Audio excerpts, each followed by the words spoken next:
Voilà, bonjour, bonsoir, na batu nyonso oyo balandaka biso na Isaki News Television, na pesi bino nyonso mbote. Ezawa bino José Yungulome simple, bo s'abonner, bo partager, bo like, na video oyo bokolanda biso tozo lobela likambu ya Davina, bana bazo banga lisu mikolo te, boyo kandenge Davina zo finga sila, e komiti ya finga sila kizengi bandeko.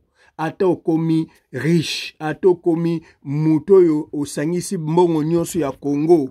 Vraiment, nani aza sima na Davina? Boyoka akomi millionnaire, aza mama oyo akoka, mama tout est accompli pour abota, asala nyonso sila kokate, azana bandaku, tout ça, yango azo finga ye kizengi, mais un jour, sila pasunga kae, andimi, bolanda ba détail bande konangai, bolanda bogoyoka, bana bazo bangal su mikolo te, boyoka.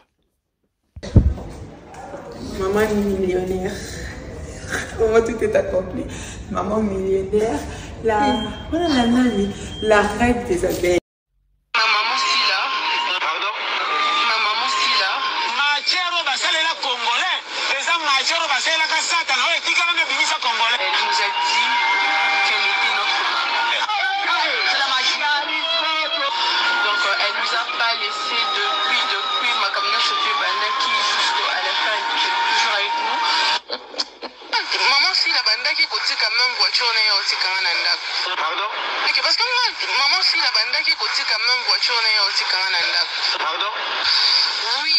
Azaki, donc maman non, c'est une femme, je sais pas quoi. Donc on a dit que ça n'a plus na libanda ya que na scène parce que après ça elle m'a pris pour sa fille quoi. Elle a un bon cœur peut-être encore que par exemple moi j'ai pas.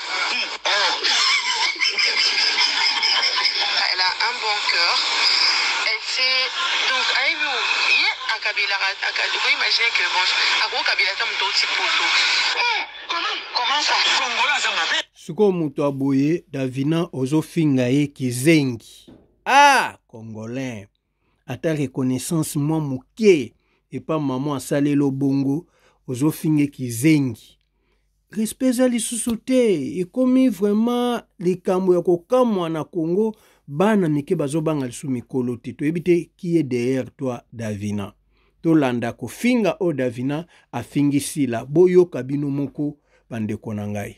Jamais mono Davina poani. Okati téléphone poani. Bino bokanisa bino monde boa mabuma. Bokanisaka. Okati téléphone pourquoi? Pourquoi tu as eu peur?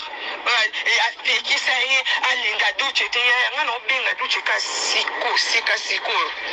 Ngana obenga douche ka siko a expliquer nga côté nini o ngana linga est-ce que kizengi ya mama bino a pekisa. Côté payeur a pekisa la autorité nini nga mukolo boye so na sa makamna ya pekisa c'est ka kili kaune. OK? Tala bo sakana na ngati na dona kizengi na bino teko. OK? Bato bo sa bon ba jana moi je suis Davina Apua. Et ngana Davina Apua. Côté mama bino na numéro na nga boye bisa benga nga. So ça pe moi c'est tembe. Aso boyoka bandeko. Boyoka ata bino moko. Davina moto yo témoigner que mama Sila azalaki lokola mama moko boye mais mama ngo obenge kizengi oyo alekio na kimukolo mama nyonso yango batu na ebite bandeko bino batu bochaka bango belle vie dinana batu abo ifo bo sanctionner bango ndenge ba sanctionnaki pululu po lelo eza sila lobi ba ofinga yo baofinga yo Davina nani dinana baofinga yo belle vie ponde ba finga tela ninga zo finga akomi alobi yaza millionnaire mama o tout est accompli de ye akoka nazo tela bino video bokolanda me bolanda nanu ko finga o afingi sila.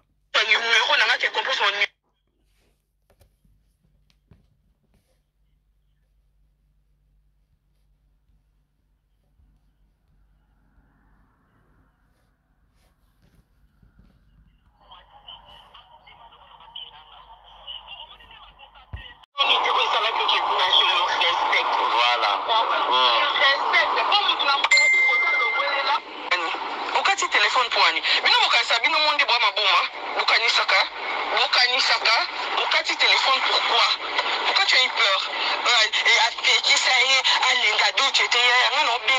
sika siko ngana obenga duche ka siko a expliquer nga côté nini o ngana lingana linga est-ce que kizengi ya mama bino apekisa côté payer a pekisela na autorité nini nga mukolo boye so na sa makamna ya pekisa c'est kakili kaune OK tala bo sakana na ngati na dona kizengi na bino teko OK bato bo sa bon ba jana nga mo suis daché manano na mama na bino nyonso mulongo ba lâche mulongo ndeti yo pe okotala nga bo répondre nga ndeti yo okotala nga pe abui makamolo ba o répondre nga yo.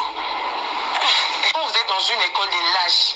Madame, maman na bino tibino nyonso mulongo. Wa ba lâche beaucoup ka affronter ma campagne ba zo bino ba école ba kroni maman ba tia bino.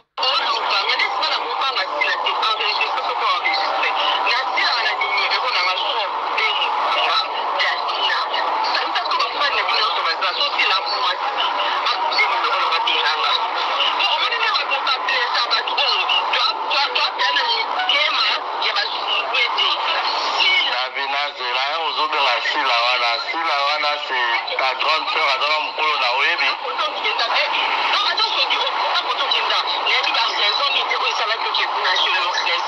Voilà.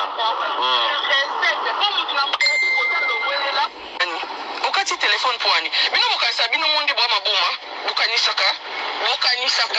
Okati téléphone pourquoi? Pourquoi tu as eu peur? Et a fait qui ça y est, alinga douche te ya ngana obenga douche ka siko. Ngana obenga douche ka siko a expliquer nga côté nini o ngana lingana linga est-ce que kizengi ya mama bino a pekisa côté payer a pekisela na autorité nini nga mukolo boye so na sa makamna ya pekisa c'est kakili kaune OK tala bo sakana na ngati na dona kizengi na bino teko OK bato bo sa bon ba jana nga mo suis daché manano na mama na bino nyonso mulongo ba maman sila Pardon? maman sila machero basalela congolais eza machero basalela ka sata na etika na bimisa congolais. Elle nous a dit qu'elle était notre maman. C'est la magie. Donc elle nous a pas laissé depuis ma camion chauffeur bandaki jusqu'à la fin elle est toujours avec nous. Maman si la bandaki kotika même voiture na yo tika na ndako. Pardon? OK parce que maman si la bandaki kotika même voiture na yo tika na ndako. Pardon? Oui, Azaki, donc maman, non, c'est une femme, je sais pas quoi. Donc, on a dit ça n'a plus na libanda il y a que la scène. Parce que après ça, elle m'a pris pour sa fille quoi. Elle a un bon cœur, peut-être encore que, par exemple, moi j'ai pas. Siko ozo témoigner bolamu wa mutu boye pe ozo finge kizengi lokola alakiso bolamu na ye yango ofinge kizengi. Ah bandeko respect za lisusu te ata kutu yango bolingaka esika moko ata kutu yango boza soki ndenge nini okokoma kofinga mama mobimba boye ke aza kizengi aza lâche yo oza Davina Apwa. Qui est derrière toi, Davina? Oyo e komisio boye. Olobi oza moto mbongo. De mbongo ngo ozwi donc yango kobanga batute kobanga mikolo te bandeko dinana nayebi ke bokolanda video belle vie bo sanctionnaka bato aboye bo benga bango lisusu na nini na bino te. Voilà.